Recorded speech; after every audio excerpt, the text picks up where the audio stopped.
A billionaire never expects life to teach him lessons from the most ordinary places. He believes lessons come from boardrooms, from investments, from lawyers and advisors who surround him every day. But tonight, in a quiet ballroom filled with glittering lights, with music flowing softly, with people sipping champagne and laughing about nothing, a billionaire father was about to learn something that no amount of money could buy. The story begins with a man named Richard Cole. To the world, he was a titan. His net worth placed him among the richest men in the country. His businesses spanned continents, and his influence stretched into politics, media, and finance. But behind all that, behind the sharp suits and controlled speeches, lived a man who carried an invisible weight. He had a son named Andrew, just 15 years old, who had been born with cerebral palsy.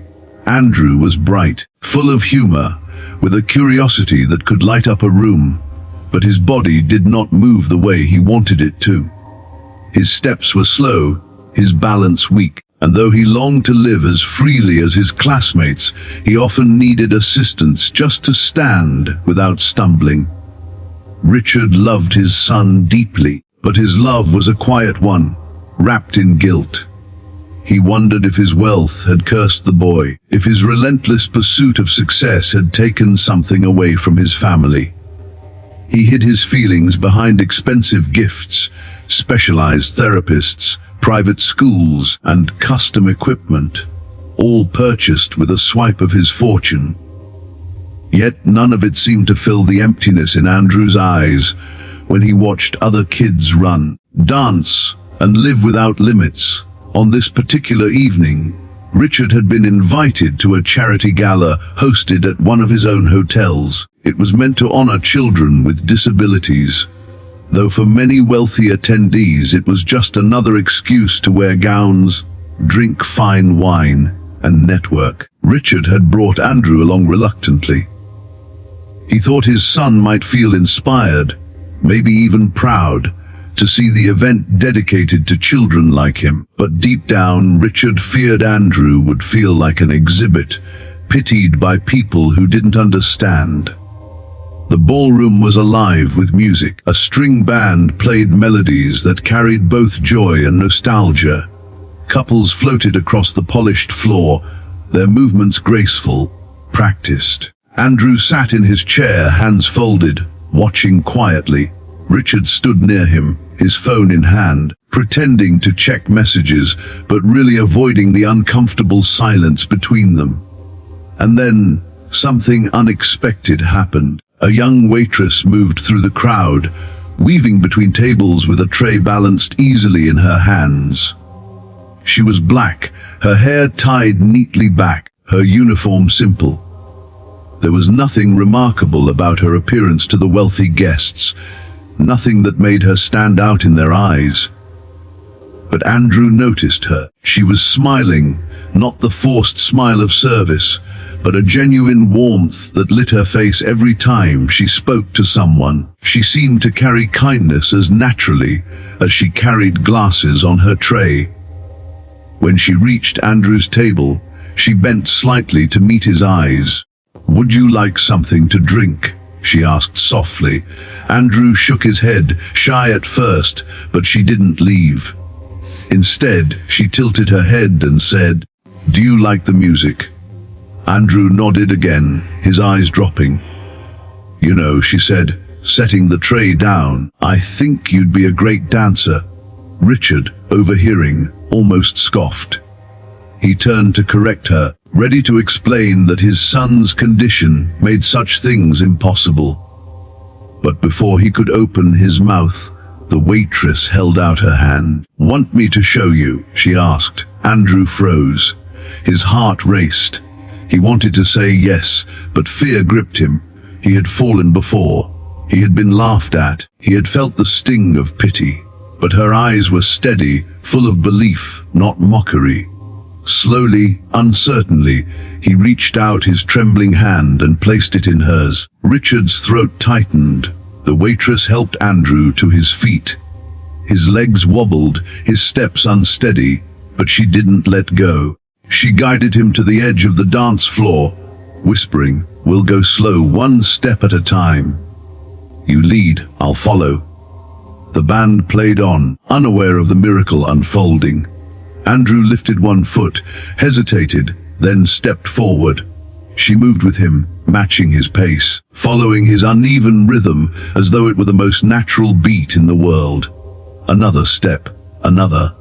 Slowly, Andrew's body found courage. His smile broke through. He was dancing. The guests began to notice. Conversations faltered, glasses paused in midair, eyes turned toward the boy and the waitress. Whispers filled the air. Some smiled in admiration, others frowned in confusion. But none of it mattered. For the first time in his life, Andrew wasn't thinking about what he couldn't do. He was thinking about what he was doing. Richard watched, rooted to the floor, his eyes burning.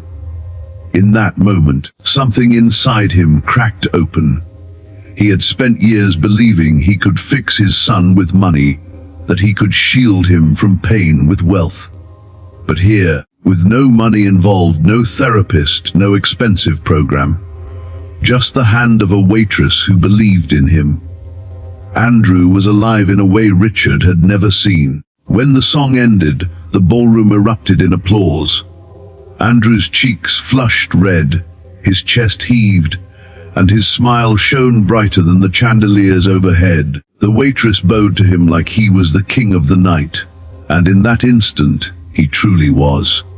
Later, when the music softened again and guests returned to their chatter, Richard found himself searching for the waitress.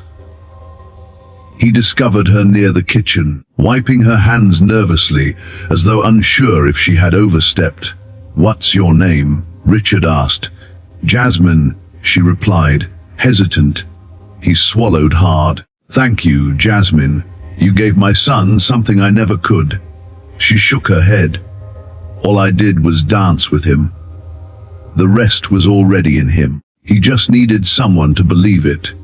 Her words cut deeper than any business rival ever could. Richard realized that for all his power, he had forgotten the simplest truth, that love, encouragement, and belief were worth more than everything stored in his bank accounts. From that night onward, Richard changed, not in the dramatic way of fairy tales, but in the quiet choices of everyday life. He spent less time in boardrooms and more time with Andrew. He stopped trying to fix his son and started walking beside him. They laughed more, shared more, and learned together. Andrew grew stronger, braver, and happier, not because of new therapies or machines, but because his father finally saw him not as fragile, but as capable. And every time music played, Andrew would remember the night a waitress placed his hand in hers and told him he could lead. The story spread quietly, whispered through the wealthy crowd who had witnessed it. Some dismissed it as nothing more than a touching moment at a gala. But for Richard, it was everything. It was the night his heart was reborn, the night he discovered that the richest people in the world are not those who have the most, but those who see the most in others. Years later, when Andrew was grown and strong in his own way, Richard would still remember Jasmine. He never forgot her face, her kindness, or the lessons she gave him without even trying. And he would tell anyone who asked about his greatest investment, his greatest return, his greatest change of heart. It wasn't in stocks or real estate or global empires. It was in a dance led by his son, and in the belief of a woman who saw what he could be, when the world only saw what he wasn't. And if you're listening to this story now, perhaps it isn't just about them. Perhaps it's about all of us. Perhaps it's about remembering that no matter who we are, no matter what we carry, all it takes is one moment of belief, one act of kindness to change a life forever. So the question is, When the music plays, will you be the one who turns away, or will you be the hand that reaches out and says, "Lead the way"?